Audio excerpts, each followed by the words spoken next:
يا أيها الذين آمنوا إذا نودي للصلاة من يوم الجمعة فاسعوا إلى ذكر الله.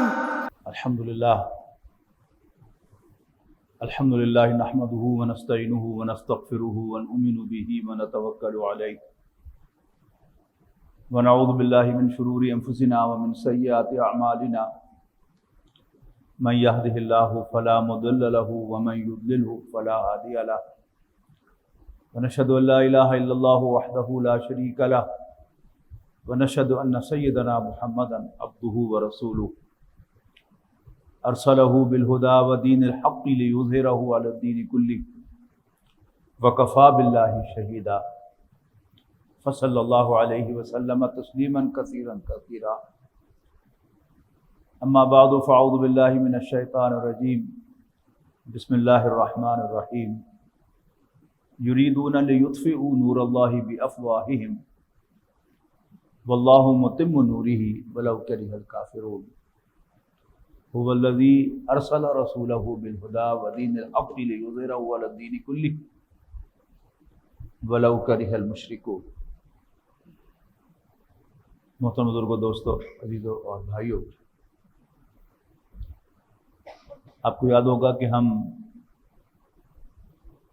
نبی اکرم صلی اللہ علیہ وسلم کے وصال کے بعد اسلام پر جو حملے ہوئے ان کا مطالعہ کر رہے تھے کہ نبی اکرم صلی اللہ علیہ وسلم کے وصال کو اسلام کے دشمنوں نے یہ سمجھا کہ شاید اسلام ختم ہو گیا، لیکن یہ ان کی بہت بڑی غلط فہمی ثابت ہوئی کہ حضرت ابوبکر رضی اللہ تعالی عنہ نے چومکھی جنگ لڑی.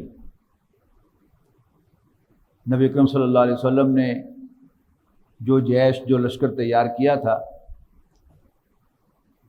حضرت اسامہ بن زید کی قیادت میں، اسے بھی روکا نہیں، جانے دیا کہ میری کیا مجال ہے کہ وہ لشکر جو نبی اکرم صلی اللہ علیہ وسلم نے ترتیب دیا تھا میں اس کے روک لوں، یہ میری مجال نہیں ہے، وہ جائے گا. اور جتنے بھی فتنے اٹھے ان سب کا انہیں بڑی جوانمردی کے ساتھ مقابلہ کیا. مانعین زکوٰۃ اٹھے، زکوٰۃ دینے سے انکار کرنے والے اٹھے تو ان کے ساتھ لڑائی کی.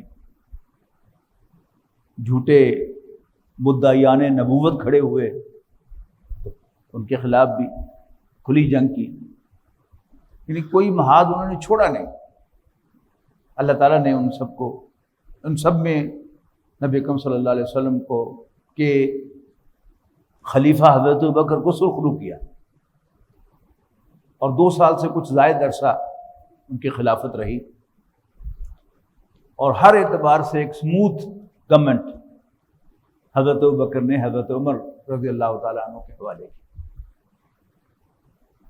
حضرت عمر رضی اللہ تعالیٰ عنہ کو حضرت ابوبکر نے حضرت ابو عبیدہ بن جراح کے مشورے سے نامزد کیا.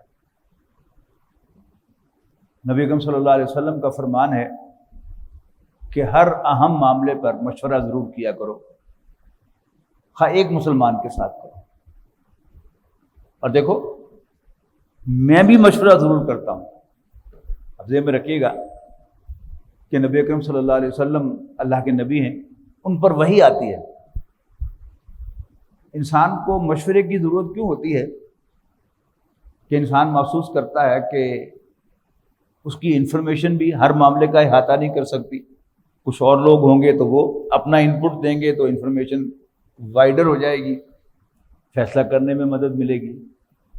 پھر دوسرا امکان یہ ہوتا ہے کہ کوئی ایک شخص جو ہے وہ کوئی سی غلط رخ پر اس کی سوچ جا سکتی ہے، اگر کچھ اور مشورہ دینے والے ہوں گے تو وہ گائیڈ کر سکتے ہیں. نبی اکرم صلی اللہ علیہ وسلم کو دونوں اعتبارات سے مشورے کی ضرورت نہیں تھی، اس لیے کہ آپ ذہین ترین انسان ہیں، اس میں کوئی شک نہیں، لہذا ایرر کا چانس نہ ہونے کے برابر ہے. اور آن ٹاپ آف دیٹ نبی کریم صلی اللہ علیہ وسلم اللہ کے رسول ہونے کے ناطے وہی ریسیو کر رہے ہیں. جہاں بھی کوئی تھوڑی سی بھی ادھر سے ادھر بات ہوگی تو فوراً وہی آئے گی کہ نہیں ایسا نہیں کیجیے گا، ایسا کر لیں، ادھر جائیں ادھر جائیں۔ غزوہ خندق اپنے اختتام کو پہنچا اور نبی اکرم صلی اللہ علیہ وسلم نے ہتھیار اتار دیے، ظاہر ہے آرمڈ کوٹ پہن رکھا تھا وہ اتار دیا، جنگ کا لباس اتار دیا، تو جبرائیل علیہ السلام آئے کہ اللہ کے رسول آپ نے ہتھیار اتار دیے، اللہ نے تو ہتھیار نہیں اتارے، فوراً جائیے بنو قریظہ کی بستی کا محاصرہ کیجیے۔ وہی آئی نا اللہ تعالیٰ کی طرف سے، لیکن اس کے باوجود نبی اکرم صلی اللہ علیہ وسلم نے ہمیشہ مشورہ کیا کہ دیکھو میں بھی مشورہ ضرور کرتا ہوں، خاص صرف ابو بکر اور عمر سے کرو، اور اگر کسی معاملے میں یہ دونوں متفق ہو جائیں تو پھر میں کسی تیسرے سے پوچھنے کی ضرورت محسوس نہیں کرتا۔ میں نہیں سمجھتا کہ اس سے زیادہ شیخین کو، حضرت ابوبکر اور حضرت عمر کو خراج تحسین پیش کیا جا سکتا ہے کہ جب کسی معاملے میں یہ دونوں متفق ہو جائیں تو نبی اکرم صلی اللہ علیہ وسلم کسی تیسرے سے مشورہ کرنے کی ضرورت محسوس نہیں فرماتے۔ بہرحال حضرت ابوبکر نے اپنی علالت میں، بیماری میں حضرت ابو عبیدہ بن الجراح کو بلایا اور کہا کہ ایسا محسوس ہوتا ہے کہ میرا آخری وقت آ گیا ہے، تو کیا خیال ہے کہ میں عمر کو اپنا سکسیسر نومینیٹ کر دوں؟ تو حضرت ابو عبیدہ نے کہا کہ امیر المومنین یا خلیفۃ رسول اللہ، عمر بڑے سخت آدمی ہیں۔ تو حضرت ابوبکر نے فرمایا کہ جب خلافت کا بوجھ پڑے گا تو ٹھیک ہو جائے گا۔ تو اس پر ابو عبیدہ الجراح نے بھی ہاں کر لی کہ جی ہاں ٹھیک ہے کر دیں، میری واحد ریزرویشن یہی تھی۔ تو حضرت ابوبکر نے ایک سیلڈ لیٹر حضرت علی کو بلا کر انہیں دیا، اس لیے کہ وہ نبی اکرم صلی اللہ علیہ وسلم کے بھائی بھی ہیں، داماد بھی ہیں، چچا زاد بھائی بھی ہیں، داماد بھی ہیں، کہ وہ اس کو اناؤنس کریں گے میری اس وصیت کو۔ تو حضرت ابوبکر نے جب حضرت علی کو بلا کر وہ خط دیا تو انہوں نے کہا کہ اگر اس میں عمر بن خطاب کے علاوہ کسی اور کا نام ہوگا تو پھر میں نہیں مانوں گا۔ اور ان کا خیال بھی درست تھا کہ واقعی نام انہی کا تھا۔ بہرحال حضرت ابوبکر نے حضرت عمر کو اپنا سکسیسر نومینیٹ کر دیا اور وہ حضرت ابوبکر کے خلیفہ قرار پائے۔ خلیفہ کے معنی سکسیسر کے ہیں۔ حضرت ابوبکر کا ٹائٹل تھا خلیفۃ رسول اللہ، اللہ کے رسول کے خلیفہ۔ جب حضرت عمر رضی اللہ تعالیٰ عنہ کو یہ منصب ملا تو حضرت عمر کو خلیفۃ رسول اللہ کہا جانے لگا، اللہ کے رسول کے خلیفہ کے خلیفہ۔ حضرت عمر نے محسوس کیا کہ اس طرح تو پھر ٹائٹل بڑھتا ہی چلا جائے گا، لہذا انہوں نے ایک دوسرا ٹائٹل اختیار کیا مسلمانوں کے خلیفہ کے لیے، اور وہ تھا امیر المومنین، مومنوں کے امیر۔ اب یہ قیامت تک چلا جائے تو یہ ٹائٹل جو ہے اس کو بدلنے کی ضرورت نہیں ہے۔ تو پھر 1400 سال تک یہی ٹائٹل برقرار رہا۔ سن 1924 میں مسلمانوں کی خلافت ابالش کر دی دشمنوں نے، اور اس کے بعد پھر جب ملا عمر نے افغانستان میں امارت اسلامیہ قائم کی، اس کا نام بھی امارت رکھا، امارت اسلامیہ، اور اپنا ٹائٹل بھی انہوں نے امیر المومنین افغانستان رکھا۔ تو حضرت ابوبکر خلیفۃ رسول اللہ کہلائے، حضرت عمر اولاً خلیفۃ رسول اللہ کہلائے، اور پھر حضرت عمر نے امیر المومنین کا ٹائٹل اختیار کیا، اور پھر وہ ٹائٹل چلتا رہا۔ حضرت عمر رضی اللہ تعالی عنہ پر جب قاتلانہ حملہ ہوا اور اندازہ ہو گیا کہ زخم گہرا ہے اور زہر بھی اس میں ملایا گیا ہے، اب موت کا وقت قریب ہے، حضرت عمر رضی اللہ تعالی عنہ نے اب مشورے کے لیے بلایا صحابہ کو۔ تو کسی نے کہا کہ آپ عبداللہ کو نومینیٹ کر دیں، یعنی اپنے بیٹے عبداللہ ابن عمر کو۔ قربان جائیے. حضرت عمر رضی اللہ تعالی عنہ نے حضرت عبداللہ کے جوانی کے ایک واقعے کو بنیاد بنا کر عبداللہ ابن عمر کی فائل دور پھینک دی. ایدا تھا نہ لو. وہ واقعہ کیا تھا کہ حضرت عمر رضی اللہ تعالی عنہ نے عبداللہ ابن عمر سے کہا کہ اپنی بیوی کو طلاق دے دو. ظاہر انہیں اس میں کچھ دیکھا ہوگا کہ وہ اہل نہیں ہے. تو حضرت عبداللہ ابن عمر نے حضرت عمر کے کہنے پر طلاق نہیں دی، اور پھر ایک موقع پر نبی اکرم صلی اللہ علیہ وسلم سے جا کر پوچھا کہ میرے والد کہہ رہے ہیں کہ بیوی کو طلاق دے دو، میں کیا کروں؟ تو نبی اکرم صلی اللہ علیہ وسلم نے کہ تمہارا باپ کہہ رہا ہے طلاق دے دو، کیا سوچ رہے ہو تم؟ اور انہیں وہیں کھڑے کھڑے طلاق دے دی، جبکہ ان کی بیوی ایام میں تھی، اور عورت کے ایام میں اس کو طلاق دینا مکروہ ہے. اب وہ جوانی کا واقعہ تھا. حضرت عمر رضی اللہ تعالیٰ عنہ نے اس کو بنیاد بنا کر کہ جس کو طلاق دینی نہیں آتی اس کو میں تمہارا امیر بنا دوں. تو میں کہا کرتا ہوں کہ وہ فائل دور پھینک دی. اچھا، اس کے بعد پھر ایک کمیٹی بنائی جو سینئر موسٹ 6 صحابہ تھے، عشرہ مبشرہ میں سے جو زندہ تھے، ان کی کمیٹی بنائی اور کہا کہ تم اپنے میں سے ایک امیر چنو. اچھا، عشرہ مبشرہ میں حضرت عمر کے بہنوئی حضرت سعید ابن زید بھی شامل تھے. یہ وہی ہیں کہ جو حضرت عمر رضی اللہ تعالیٰ عنہ کے ایمان کا ذریعہ بنے. حضرت سعید ابن زید کی اہلیہ فاطمہ بنت خطاب ہیں، حضرت عمر کی بہن، کہ جن کو جا کر حضرت عمر نے مارا تھا، اور پھر بیچ میں وہ آئی تھی، اور پھر انہوں نے کہا تھا کہ عمر جو مرضی کر لو، ہم اس دین کو چھوڑنے والے نہیں ہیں. یہی ہیں وہ سعید ابن زید رضی اللہ تعالیٰ. اچھا، اب وہ بھی اس کمیٹی میں شامل کیے حضرت عمر نے، لیکن کہا کہ یہ سعید جو ہے یہ امیر نہیں بن سکے گا.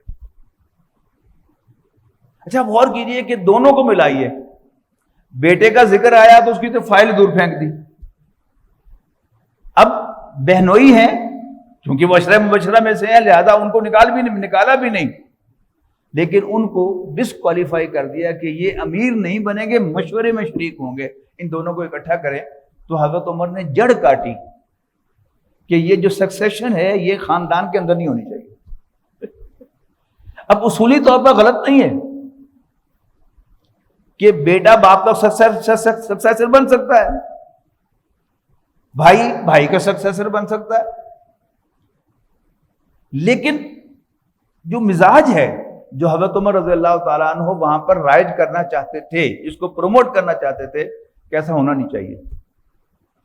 مجھے یاد ہے کہ جب میں FSC میں پڑھتا تھا گورنمنٹ کالج میں، تو زیرو پیریڈ میں پرنسپل صاحب نے ارینج کیا، فارم گائیڈ کے کچھ لیکچرز ارینج کیے گئے زیرو پیریڈ میں. تو ایگریکلچر یونیورسٹی سے کوئی پروفیسر آتے تھے اور وہ آ کر ایگریکلچر کے بارے میں، فارم گائیڈ کے بارے میں کچھ لیکچرز دیا کرتے. ایک ڈاکٹر انصر آئے تھے اور انہوں نے لیڈرشپ پر لیکچر دیا تھا. لیکچر دینے کے بعد انہوں نے ایک سوال کیا. اس جنرل یحییٰ خان پاکستان کے صدر تھے، تو انہوں نے سوال کیا کہ can son of Yahya Khan become the president of Pakistan? تو کسی نے کہا ہاں، کسی نے کہا نہیں. میں نے کہا جی if he is capable to become the president of Pakistan, yes he can become the president of Pakistan. لیکن اب میں کہتا ہوں کہ yes he can become the president of Pakistan but he should not become the president of Pakistan. اس لیے کہ جو مزاج ہے کہ اپنے بچے کی تمام چیزیں انسان کو خوبصورت نظر آتی ہیں. وہ جو پرانی ایک بچپن میں کہانی سن رکھی ہے نا کہ ملکہ نے کوئی نئی نوکرانی رکھی، ظاہر ہے اچھا کھانا پکانا جانتی ہوگی، تو رعایا میں سے اس کو محل میں انٹر کیا، اور وہ صاف ستھری تھی، ظاہر کھانا پکاتی تھی. اسی کو کہا کہ جاؤ تم شہزادے کو جا کر مدرسے میں دودھ پلاؤ. انہوں نے کہا جی میں نے تو شہزادہ دیکھا نہیں ہوا، میں تو پہچانتی نہیں ہوں. انہوں نے کہا کون سا مسئلہ ہے، مدرسے جاؤ گے جو سب سے خوبصورت بچہ ہوگا وہی شہزادہ ہے، بس اس کو دودھ پلا کے آ جاؤ. اب شہزادہ صاحب آئے جب بعد دوپہر مدرسے سے واپس، تو شور مچاتے آئے کہ میں مر گیا بھوک سے، دودھ نہیں آیا، آپ نے بھیجا۔ انہوں نے بلایا نوکرانی کو، میں نے کہا تو دودھ پلا کے آؤ، اور وہ تو کہہ رہا ہے مجھے دودھ نہیں پلایا۔ انہوں نے کہا جی آپ نے مجھے نشانی بتائی تھی کہ جو سب سے خوبصورت بچہ ہوگا وہی شہزادہ ہے، میں مدرسے میں گئی تو مجھے اپنے بچے سے زیادہ خوبصورت بچہ کوئی نظر نہیں آیا، لہذا میں تو اسی کو دودھ پلا کے آ گئی۔ تو اپنا بچہ ہر ایک کو خوبصورت لگتا ہے، تھوڑی سی خوبی ہو تو بندہ اش اش کر اٹھتا ہے کہ واہ جی واہ، بڑا انٹیلیجنٹ ہے، بڑا سمجھدار ہے۔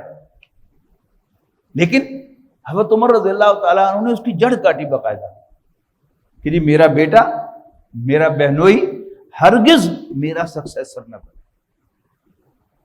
حضرت عمر رضی اللہ تعالیٰ عنہ کے بارے میں آپ کو بتا چکا ہوں کہ جو اعلیٰ ترین اقدار ہیں نہ صرف اسلام کی بلکہ نوع انسانی کی، ان کو متعارف کروانے والے، ان کا آغاز کرنے والے حضرت عمر ہیں۔ مثلا ایگزیکٹو سے جوڈیشری کو علیحدہ کیا، قاضی کا عہدہ بنا کر، اس سے پہلے قاضی کا کوئی عہدہ نہیں، بادشاہ سارے فیصلے کرتے تھے، ایگزیکٹو بھی سارے فیصلے کرتی تھی، قاضی کا عہدہ بنایا، جوڈیشری علیحدہ کرتی، اور ایک مجلس شورا بنائی سینئر صحابہ پر مشتمل، اور ہر امپورٹنٹ پالیسی ایشو جو تھے اس میں لے کے گئے، اور کئی کئی دن ویسے ہوتی رہی۔ خاص طور پر یہ جو مزارت کا مسئلہ ہے، حضرت عمر رضی اللہ تعالیٰ عنہ کی ایک رائے بنی کہ جب عراق اور فلسطین کے علاقے فتح ہوئے، بڑے فرٹائل علاقے تھے، اور مسلمانوں کی فوج جو تھی وہ مٹھی بھر تھی۔ اب جو مال غنیمت کا قانون ہے اس کے مطابق وہ سارے جو علاقے ہیں وہ مال غنیمت کے طور پر اب مجاہدین میں تقسیم ہونے تھے۔ حضرت عمر کے ذہن میں آیا کہ قرآن مجید میں ایک مال غنیمت ہے، ایک مال فے ہے۔ مال فے وہ ہوتا ہے کہ جس میں مسلمان جنگ کیے بغیر کسی علاقے کو فتح کرتے ہیں، تو اس میں سارا کا سارا جو ہے وہ مال فے اسلام کے بیت المال میں جمع ہو جاتا ہے، جبکہ مال غنیمت کا 5واں حصہ بیت المال میں جمع ہوتا ہے اور باقی مجاہدین میں تقسیم ہوتا ہے۔ حضرت عمر نے یہ محسوس کیا کہ اگر ہم نے یہ مٹھی بھر مجاہدین میں یہ سارے علاقے بانٹ دیے تو اسلام دنیا میں ورس جاگیرداری فیوڈلزم کو انٹروڈیوس کرے گا۔ اور وہ جو مال فے کے سلسلے میں سورہ حشر میں حکم آیا ہے کہ اللہ لِكَيْلَا يَكُونَ دُولَةً بَيْنَ الْأَغْنِيَاءِ مِنْكُمْ، تاکہ دولت تمہارے امیروں ہی کے درمیان گردش نہ کرتی رہے، لہٰذا اس کو مال فے ٹریٹ ہونا چاہیے۔ اب شروع کا معاملہ اور تھا، اب یہ مال فے ٹریٹ ہونا چاہیے اور اس کو مجاہدین میں تقسیم نہیں کیا جانا۔ اب یہ ایک میجر پالیسی ایشو تھا، حضرت عمر کا خیال تھا۔ حضرت عمر اس خیال کو لے کر مجلس شورا میں گئے، صحابہ نے اختلاف کیا اور کئی ہفتے اس پر بحث ہوتی رہی، ادھر سے بھی دلائل آ رہے تھے، ادھر سے بھی دلائل آ رہے تھے، لیکن فائنلی حضرت عمر رضی اللہ تعالیٰ عنہ نے صحابہ کو کنونس کیا کہ دین کی جو روح ہے، اسلام کا جو مزاج ہے، اس کے تحت ہمیں اس کو مال فے ٹریٹ کرنا چاہیے۔ تو یہ مجلس شورا بنائی تو گویا مقننہ علیحدہ کر دی، لیجسلیچر علیحدہ کر دی۔ آج مغرب جو ہے وہ ان چیزوں پر ناز کرتا ہے اور ہم پر ہنستا ہے۔ ہمارے ہاں عدالتی نظام کوئی نہیں، عدل و انصاف کوئی نہیں، امیر اور غریب کے لیے مختلف قانون ہیں، مختلف طریقے سے ہمارے ججز انہیں ٹریٹ کرتے ہیں، پھر مقننہ کی کوئی حیثیت نہیں۔ ہمارے ملک تو جیسا کہ آپ کو معلوم ہی ہے کہ جو طاقتور ادارے ہیں وہی حکومت کر رہے ہیں، پیچھے بیٹھ کر وہ تارے ہلاتے رہتے ہیں، ادھر سے ادھر سے ادھر، ادھر سے ادھر، اور اب یہ بات زیادہ کھل کر سامنے بھی آ گئی ہے۔ تو ہر جو جوڈیشری علیحدہ، لیجسلیچر علیحدہ اور ایگزیکٹو علیحدہ، اس کے موجد حضرت عمر رضی اللہ عنہ۔ پھر ویلفیئر کا نظام پہلی مرتبہ یہ حضرت عمر رضی اللہ تعالیٰ عنہ نے متعارف کروایا کہ شہریوں کی تمام بنیادی ضرورتیں وہ ریاست کے ذمے ہیں، اسلامی ریاست کے ذمے ہے انہیں کھانا پرووائڈ کرنا، اسلامی ریاست کے ذمے ہے انہیں تعلیم پرووائڈ کرنا، ریاست کے ذمے ہے ان کی تمام ضروریات کا خیال رکھنا۔ پھر آزادی رائے. آپ کو معلوم ہے کہ ہماری ہر حکومت جو ہے وہ نعرے لگاتی رہتی ہے آزادی رائے کے، اور ساتھ ساتھ جو ہے وہ صحافیوں پر بھی اور جو بھی بولنے والا ہے اس کو گرفتار بھی کرتی رہتی ہے، پکڑتی بھی رہتی ہے، پابندیاں بھی لگاتی رہتی ہے. لیکن کبھی سوچئے کہ 22 لاکھ مربع میل زمین کا وہ حکمران ہو، اور ایک عام آدمی اس سے کرتے کا سوال کر لے کہ یہ کرتا آپ نے کہاں سے بنایا ہے، اور وہ اس کا جواب دے. کوئی اس کو بٹھانے والا نہیں آتا، کوئی اس کو باہر نہیں نکالتا مسجد سے. آزادی رائے. پھر وہ مساوات میں ذکر کر چکا ہوں پہلے بھی کہ آپ نے ایک سرکاری سفر کیا، ایک سواری بیت المال سے لی، ایک اونٹ لیا، اسی پر راستے کا زیادہ راہ رکھا. اب ایک آدمی کے بیٹھنے کی جگہ رہی، آپ اونٹنی پر سوار ہوئے اور خادم سے کہا، جو بیت المال ہی کا خادم تھا، کہ ایک منزل پر میں سوار ہوں گا تو تم پیدل چلو گے، تو اگلی منزل پر تم سوار ہوگے، میں پیدل چلوں. اور وہ سارا سفر اسی طرح کر کے دکھایا، صرف کہا ہی نہیں. حضرت عمر کی شہادت ہو گئی، اور وہ جو کمیٹی بنائی تھی اس میں سے حضرت عثمان رضی اللہ تعالیٰ عنہ پر اتفاق ہو گیا، اور حضرت عثمان رضی اللہ تعالیٰ عنہ کو خلافت عطا کر دی گئی.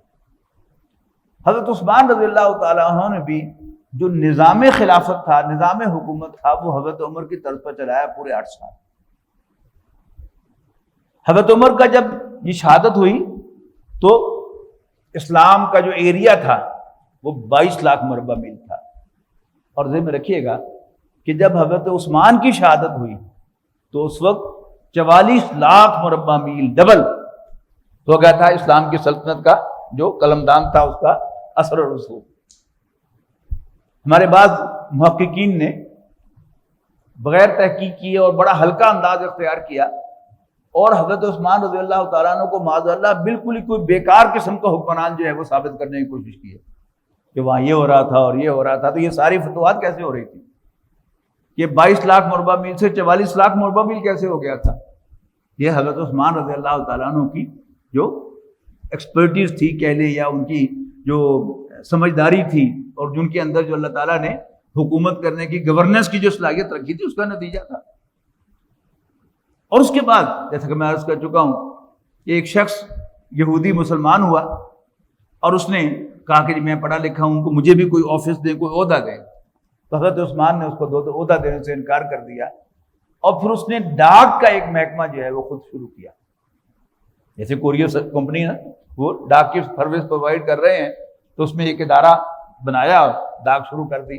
اور اس کے ذریعے سے پھر اس نے حضرت عثمان رضی اللہ تعالیٰ عنہ کے خلاف پہلے ادھر سے ادھر خطوط بھیجے، اس صوبے کے اندر سے خطوط ادھر بھیجے، ادھر سے خطوط ادھر بھیجے، کچھ راستے میں خود ہی تیار کر کے اور خطوط جو ہے وہ روانہ کر دیے، اور یوں کر کے ان کے خلاف پروپیگنڈا کیا. اور ہزاروں کے حساب سے بلوائی جو ہے وہ ایک ہی وقت پر مدینہ منورہ آئے، اور انہوں نے حضرت عثمان رضی اللہ تعالیٰ عنہ کے گھر کا گھیراؤ کیا. حضرت عثمان شہید کر دیے گئے. حضرت عثمان رضی اللہ تعالیٰ عنہ کی ایک بڑی خاص حیثیت جو ہے، کچھ میں لاسٹ ٹائم ذکر کرنا بھول گیا تھا. نبی اکرم صلی اللہ علیہ وسلم پر جب وحی کا آغاز ہوا تو حضور صلی اللہ علیہ وسلم کی 2 بیٹیاں حضرت رقیہ اور حضرت ام کلثوم رضی اللہ تعالیٰ عنہما، وہ ابو لہب کے 2 بیٹوں کے ساتھ نکاحی ہوئی تھی، ابھی رخصتی نہیں ہوئی. تو ابو لہب نے اپنے دونوں بیٹوں سے کہا کہ تم محمد کی بیٹیوں کو طلاق دے دو صلی اللہ علیہ وسلم، اور ان دونوں نے نبی اکرم صلی اللہ علیہ وسلم کی ان بیٹیوں کو طلاق دے دی. تصور کیجئے کہ ابو لہب پر جو اللہ تعالیٰ غضبناک ہو رہا ہے، ایسے تو نہیں ہو رہا.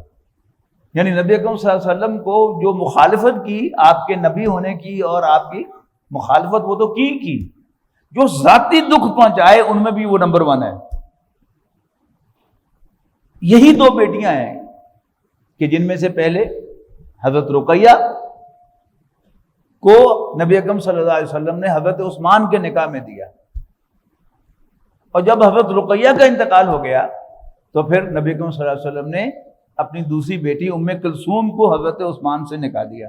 جب ان کا انتقال ہوا تو نبی اکرم صلی اللہ علیہ وسلم نے فرمایا کہ اگر میری 100 بیٹیاں ہوتی اور وہ سب یکے بعد دیگرے اللہ کو پیاری ہوتی رہتی تو میں 100 کی 100 عثمان کے نکاح میں دے دیتا.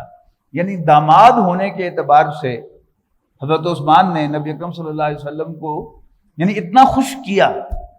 ہوتا نا کہ اگر بیٹیوں کی طرف سے شوہر کو ٹھنڈی ہوا آ رہی ہو اس کو سکون ملتا ہے، اور اگر ہر دوسرے روز شکایت ہی آ رہی ہو کہ وہ ایسا کر رہا ہے، ظلم کر رہا ہے، یہ کر رہا ہے، وہ کر رہا ہے، تو باپ کے لیے یہ بہت پریشانی کا باعث ہوتا ہے. اللہ تعالیٰ ہم سب کو اس سے محفوظ رکھے. لیکن بہرحال یہ فیکٹ ہے. تو حضرت عثمان رضی اللہ تعالیٰ عنہ کی طرف سے جو ٹھنڈی ہوا نبی اکرم صلی اللہ علیہ وسلم کو آتی رہی، اس کی وجہ سے آپ کی زبان مبارک پر یہ الفاظ آئے کہ میری 100 بیٹیاں ہوتی اور وہ ایک دوسرے کے بعد فوت ہوتی رہتی تو میں سب ون آفٹر دی ادر عثمان کے نکاح میں دے دیتا. یہ ہے حضرت عثمان کی حیثیت. اس لیے ان کو ذوالنورین کہتے ہیں، 2 نوروں والا.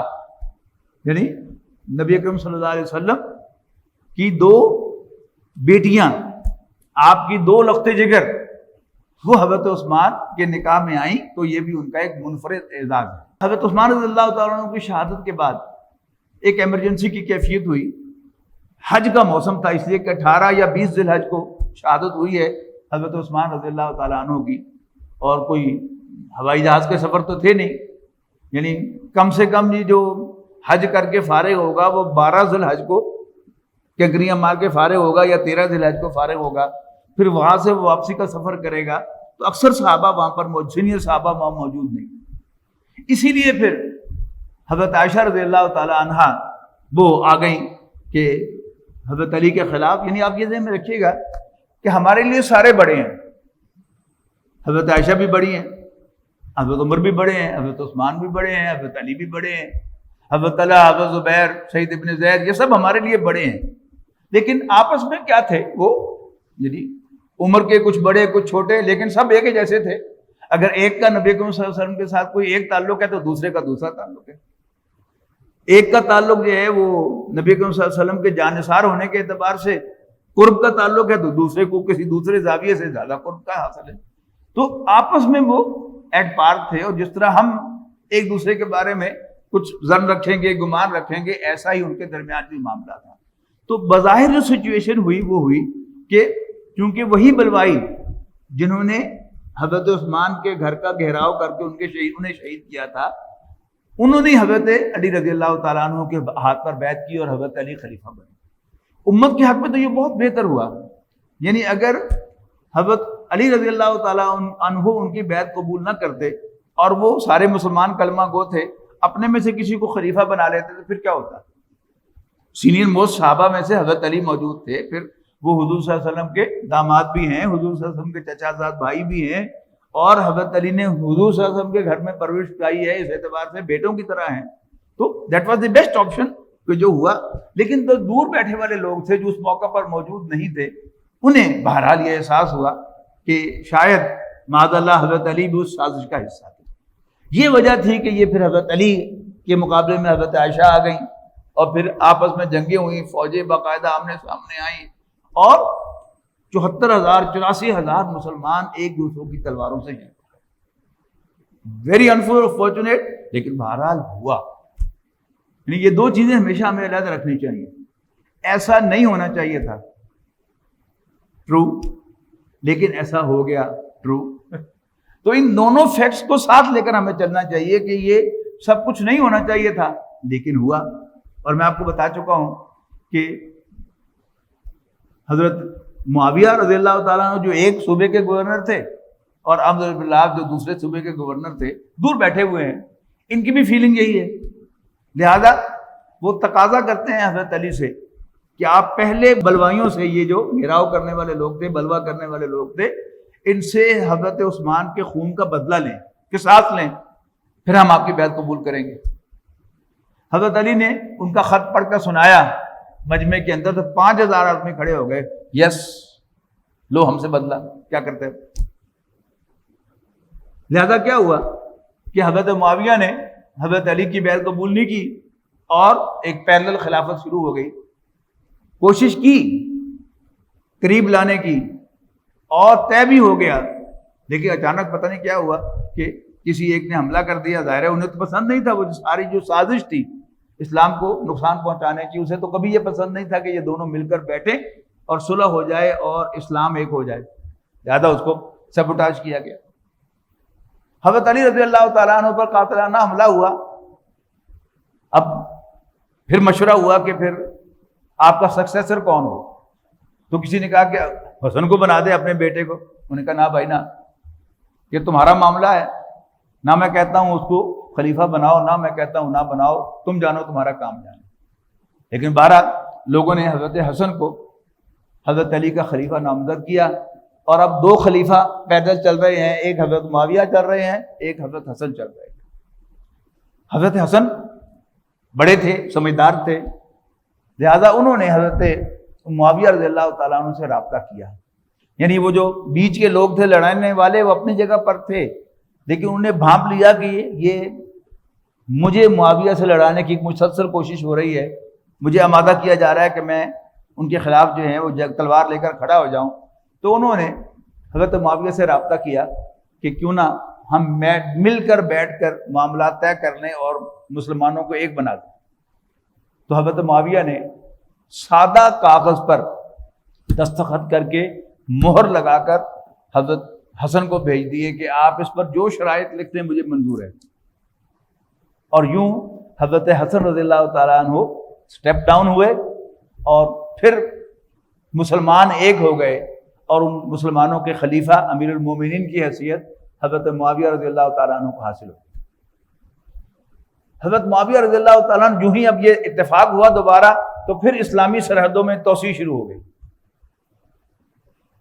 22 لاکھ مربع میل پر چھوڑا حضرت عمر نے، 44 لاکھ مربع میل پر چھوڑا حضرت عثمان نے، اور حضرت معاویہ کا جب انتقال ہوا ہے تو 64 لاکھ مربع میل اسلام کا جو علاقہ تھا اسلام کے زیر لگی، وہ پھر کام شروع ہو گیا، سرحدوں کے اندر توسیع شروع ہو گئی، اسلام پھیلنے لگا، اسلامی حدود پھیلنے لگی۔ اب مشورہ دیا ایک سینئر صحابی نے حضرت معاویہ رضی اللہ تعالیٰ عنہ کو کہ اب بہت سا پانی بہہ گیا، اور اب اسلام جو ہے اس کے اندر وہ جو اسلام نے اعلیٰ اقدار قائم کی تھی کہ جو خاندان اور قبائل تھے ان کو آپس میں شیر و شکر کر کے ایک کر دیا تھا، وہ ایک نہیں رہے۔ اب اگر خاندان پیچھے ہوگا تو حکومتیں جو ہیں وہ چلیں گی، اس کے بغیر نہیں چلیں گی۔ وہ مشورہ صحیح تھا یا غلط تھا، حضرت معاویہ رضی اللہ تعالیٰ عنہ نے اس کے لیے اب ایک میمو تیار کیا اور تمام صوبوں میں، تمام علاقوں میں وہ بھیجا مشورے کے لیے۔ تو پوری سلطنت میں سے صرف 5 افراد نے اس بات کو قبول نہیں کیا۔ وہ میمو یہ تھا کہ حضرت معاویہ کے بعد ان کا بیٹا یزید ابن معاویہ وہ مسلمانوں کا امیر بن جائے۔ وہ 5 افراد جنہوں نے اتفاق نہیں کیا، وہ آپ انگلیوں میں گن لیں، یاد کر لیں۔ نمبر 1 حضرت ابوبکر کے بیٹے حضرت عبد الرحمن بن ابو بکر۔ نمبر 2 حضرت عمر کے بیٹے عبداللہ ابن عمر۔ نمبر 3 حضرت عباس کے بیٹے عبداللہ بن عباس۔ اب یہ کون ہے ذہن میں رکھیے گا کہ حضرت ابوبکر، اس کے بعد حضرت عمر کے بیٹے، حضرت ابوبکر کے بیٹے، اور نبی اکرم صلی اللہ علیہ وسلم کے چچا زاد بھائی عبداللہ بن عباس، اور چوتھے حضرت حسین ابن علی، حضرت علی کے صاحبزادے نبی اکرم صلی اللہ علیہ وسلم کے نواسے، اور 5ویں جنہوں نے یہ بیعت قبول نہیں کی، یعنی ولی عہد نہیں مانا یزید بن معاویہ کو، وہ ہیں عبداللہ بن زبیر، حضرت زبیر کے بیٹے، اور حضرت زبیر بھی عشرہ مبشرہ میں سے، ان 10 صحابہ میں سے جن کو نبی اکرم صلی اللہ علیہ وسلم نے اپنی زندگی میں خوشخبری دے دی کہ ابوبکر فی الجنہ، عمر فی الجنہ، فلاں فی الجنہ، فلاں فی الجنہ، فلاں فی الجنہ۔ وہ 10 جو ہیں یہ وہ کہلاتے ہیں عشرہ مبشرہ، وہ 10 صحابہ جن کو خوشخبری دے دی گئی دنیا ہی کے اندر جنت کی۔ لیکن حضرت معاویہ رضی اللہ تعالیٰ عنہ نے انہیں مجبور نہیں کیا کہ تم بیعت کیسے نہیں کرتے، کسی کو جیل میں نہیں ڈالا، کسی کو تھریٹ نہیں کیا، کسی پر تشدد نہیں کیا، بس ہو گئی بات۔ یہاں تک کہ حضرت معاویہ کا انتقال ہوا، اور پھر جو پہلے سے طے شدہ تھا معاملہ، یزید ابن معاویہ کو اس منصب پر بٹھا دیا گیا۔ اب یزید ابن معاویہ نے بھی کوئی تشدد نہیں کیا۔ اب سب لوگ اپنی اپنی جگہ پر بیٹھے ہیں۔ حج کا موسم آیا تو حضرت حسین رضی اللہ تعالیٰ عنہ نے حج کرنے کا پروگرام بنایا اور آپ مدینے سے مکہ مکرمہ آئے۔ اب مکے کے لوگوں کی دل کی کلی کھل گئی، انہیں اور کیا چاہیے تھا کہ نبی اکرم صلی اللہ علیہ وسلم کے نواسے ان کے شہر میں آ گئے۔ ظاہر ہے حج میں تو ابھی دن باقی ہیں، پہلے آگے پہلے ہی جانا ہوتا ہے، اور صبح شام لوگ ملاقاتیں کرنے کے لیے آ رہے ہیں، اور ان کے چہرہ مبارک کو دیکھ کر نبی اکرم صلی اللہ علیہ وسلم کی شکل ان میں دیکھنے کی کوشش کر رہے ہیں۔ محبت ہوتی ہے نا جس کے ساتھ آپ کو، تو اس کی ہر ادا اچھی لگتی ہے، اس کا بیٹا بھی اچھا لگتا ہے، نواسا بھی اچھا لگتا ہے، بھائی بھی اچھا لگتا ہے۔ تو اب وہ دیکھ رہے ہیں ان کی شکل کے اندر۔ ادھر سے کوفے سے ایک جماعت جو ہے وہ 60-70 آدمی جو ہیں وہ آ گئے ہیں اٹھ کر، اور آپ کو لے جانے کے لیے کہ بس ہم تو بہت تنگ ہیں یزید ابن معاویہ کی خلافت سے، ہم تو آپ کو اپنا امیر مانتے ہیں۔ خط پہ خط جو ہے وہ خطوں کی بوریاں لے کے آیا تھا۔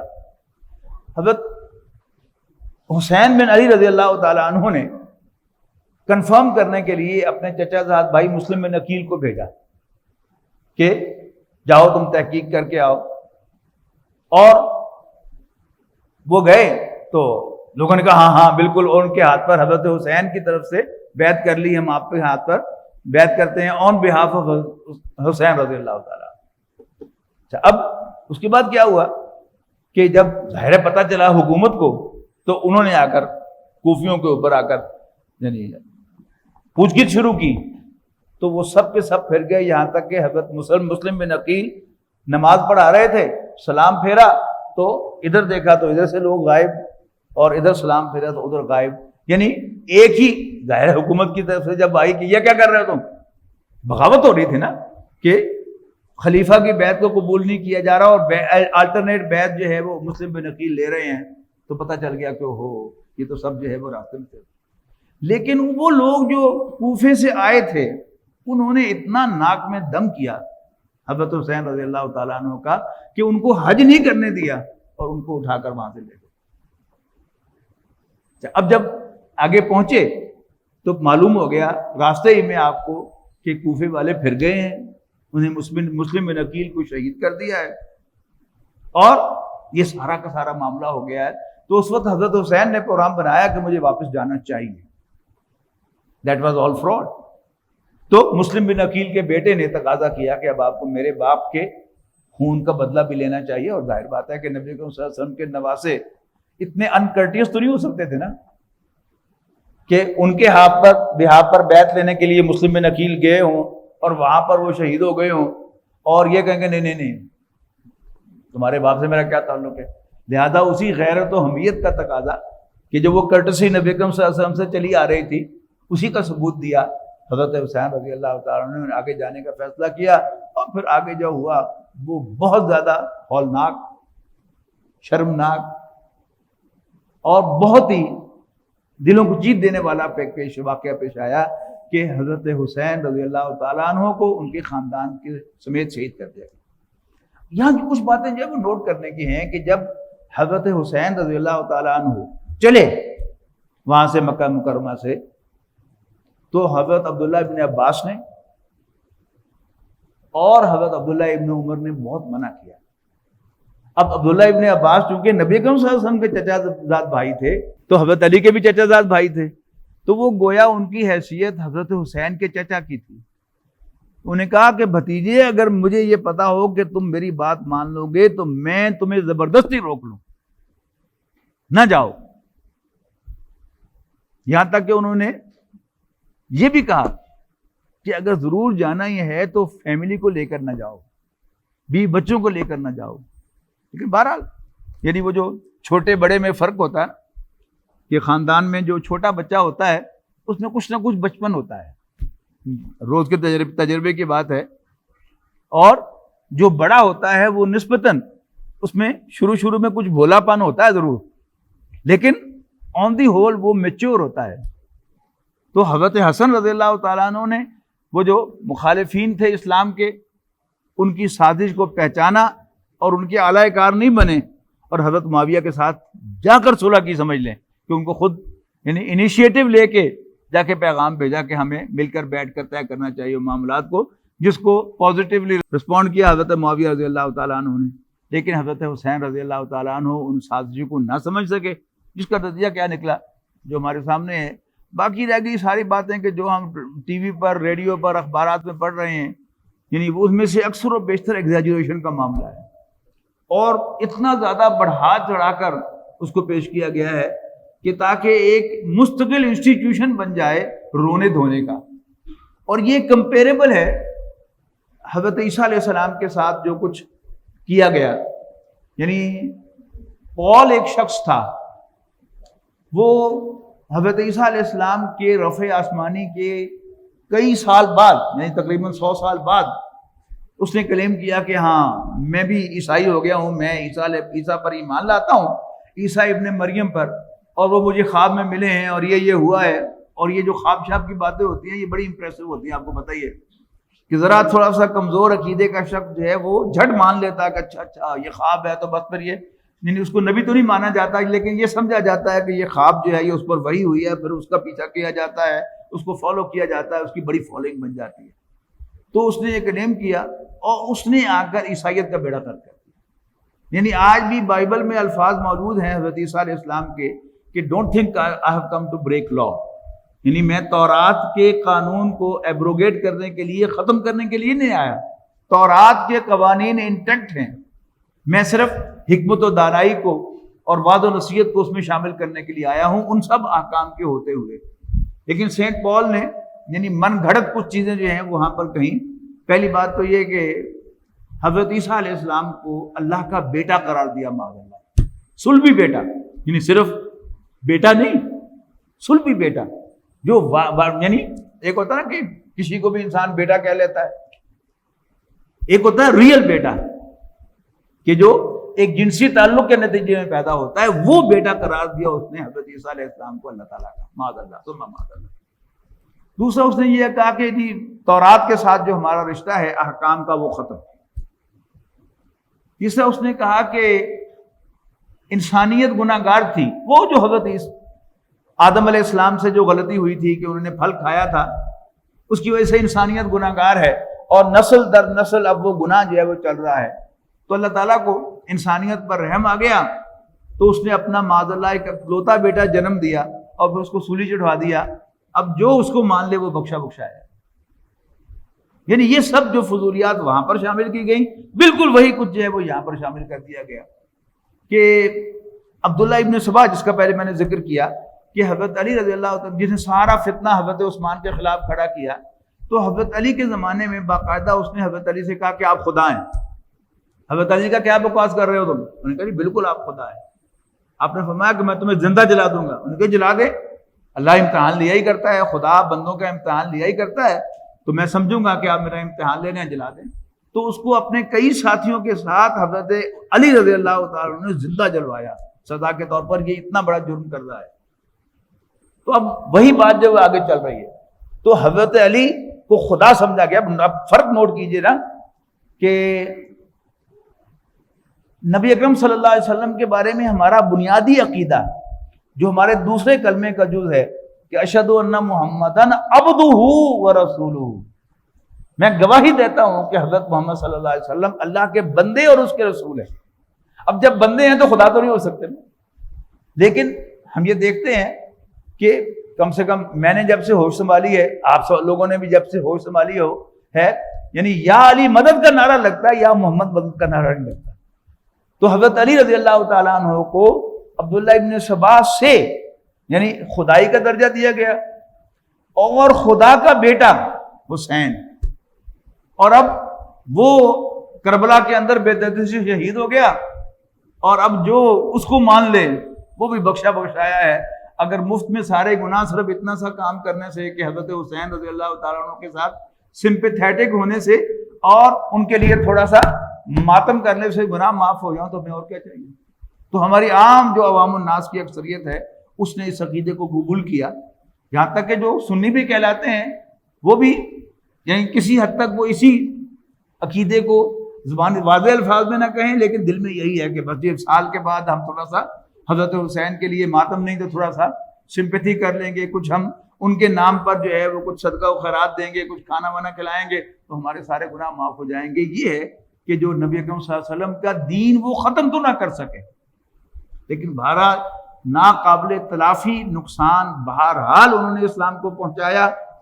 اور کچھ بھی نہ ہو تو ہمارا دین جو تھا، ہماری امت جو تھی وہ دو حصوں میں تقسیم ہو گئی، شیعہ اور سنی میں. میں یہ سمجھتا ہوں کہ ان کی یہ بھی بہت بڑی کامیابی ہے. تو یہ ساتھ جو ہے وہ چل رہی ہے، لیکن ہماری یہ ذمہ داری ہے کہ ہم خود ان واقعات کو سمجھیں، پڑھیں، تحقیق کریں، اور اس میں ہمارا ذہن واضح ہونا چاہیے کہ کم سے کم اپنی گفتگوؤں میں، اب ہمارے پاس یعنی سوشل میڈیا بھی ہے اور الیکٹرانک میڈیا بھی ہے، ہر آفس میں ٹی وی لگا ہوا ہے اور وہاں پر خبروں کی بھرمار جو ہے وہ ہو رہی ہے. ہر شخص کی جیب میں ایک اینڈرائڈ فون ہے کہ جس پر وہ مختلف چینل سے استفادہ کر رہا ہے. تو کچھ وقت نکال کر ہمیں سیریسلی ان چیزوں کا مطالعہ کرنا چاہیے، اور میری بات کو بھی آپ نہ مانیں، یعنی خود اپنی تحقیق کریں اور نتائج پر پہنچیں کہ اصل دین کیا ہے، نبی اکرم صلی اللہ علیہ وسلم جو دین لے کے آئے تھے وہ کیا ہے. اور اس سارے معاملے کے اندر ایک اور بات جو بڑی اہم ہے، جس کو بہت زیادہ جو ہے وہ اچھالا گیا، وہ تھا کہ نبی اکرم صلی اللہ علیہ وسلم کی سکسیشن وہ نبی اکرم صلی اللہ علیہ وسلم کے خاندان کو حاصل تھی، اس خاندان سے باہر نہیں. اب نوٹ کیجیے گا کہ ہمیشہ سے جو بادشاہ ہوتے تھے، بادشاہوں کے بیٹے آگے پھر بادشاہ ہوتے تھے، پھر وہ نسل در نسل چلتا تھا. تو اگر اسلام بھی وہی کچھ ہے تو پھر ہمارے لیے کیا دلچسپی ہے مسلمان رہنے میں؟ نبی اکرم صلی اللہ علیہ وسلم کیا خاص چیز لے کے آئے تھے، کیا نئی چیز لے کے آئے تھے؟ اسلام کا جو ترہ امتیاز تھا وہ یہی تھا کہ نبی اکرم صلی اللہ علیہ وسلم نے نہ اپنے لیے کوئی محل بنایا، نہ اپنے لیے کوئی پوشاک تیار کروائی، اور نہ ہی نبی اکرم صلی اللہ علیہ وسلم نے اپنے خاندان کے اندر اس بادشاہت کو چلایا، بلکہ اپنے مسلح پر خود حضرت ابوبکر رضی اللہ تعالیٰ عنہ کو کھڑا کیا، ٹھیک ہے نا؟ اور پھر اللہ تعالیٰ کے فضل و کرم سے وہی خلیفہ بنے. پھر حضرت عمر خلیفہ بنے، ان کی بھی رسول اللہ صلی اللہ علیہ وسلم کے ساتھ کوئی رشتہ داری نہیں تھی. حضرت عثمان اگرچہ دوہرے داماد تھے، لیکن ان کی دونوں بیویاں جو تھیں ان کا تو پہلے انتقال ہو چکا تھا، تو وہ اس وقت لائیو کہنا چاہیے کہ وہ داماد نہیں تھے نبی اکرم صلی اللہ علیہ وسلم کے. پھر وہ خلیفہ بنے ہیں، اور یہ سارے کے سارے عشرہ مبشرہ میں سے ہیں کہ جنہوں نے اپنے عمل سے، اپنے کردار سے، اپنی قربانی سے اسلام میں مقام حاصل کیا تھا، انہیں کو منصب ملے تھے. یہی اسلام ہے، یہی اسلام کا روشن چہرہ ہے. اگر ہم اسلام کے اندر بھی اسی موروثیت کو لے کے آئیں گے کہ نبی اکرم صلی اللہ علیہ وسلم کے وارث ان کے خاندان والے ہیں، تو پھر there is nothing special in Islam. At least میرے خیال کے مطابق پھر میرے لیے اسلام کوئی اسپیشل نہیں ہے. میرے لیے تو اسلام وہ اسپیشل ہے کہ جس نے اس موروثیت کی جڑ کاٹ کر میرٹ پر جس نے زیادہ قربانی دی ہے وہ زیادہ حقدار ہے، منصب کا بھی، مقام کا بھی، عزت کا بھی، احترام کا بھی. یہ چیز اسلام نے متعارف کروائی ہے. اور جیسا کہ میں نے عرض کیا کہ اس میں حضرت عمر رضی اللہ تعالیٰ عنہ کو کردار جو ہے وہ آپ کو بڑا اہم نظر آئے گا کہ آپ نے انسٹیٹیوشن بنائے، اور پھر آپ نے اپنی سکسیشن پر اپنے بیٹے کی تو فائل دور پھینک دی، اور اپنے بہنوئی کو بھی مشورے میں شامل کرنے کے باوجود ان کو ڈسکوالیفائی کیا کہ سعید مشورے میں شامل ہوگا لیکن یہ امیر نہیں بن سکے. اللہ تعالیٰ سے دعا ہے کہ اللہ تعالیٰ ہمیں اپنے دین کو سمجھنے اور اس پر عمل کرنے اور اس کے لیے وقت نکال کر اس کے لیے تن من دھن قربان کرنے کی توفیق دے. آخر دعوانا الحمدللہ رب العالمین.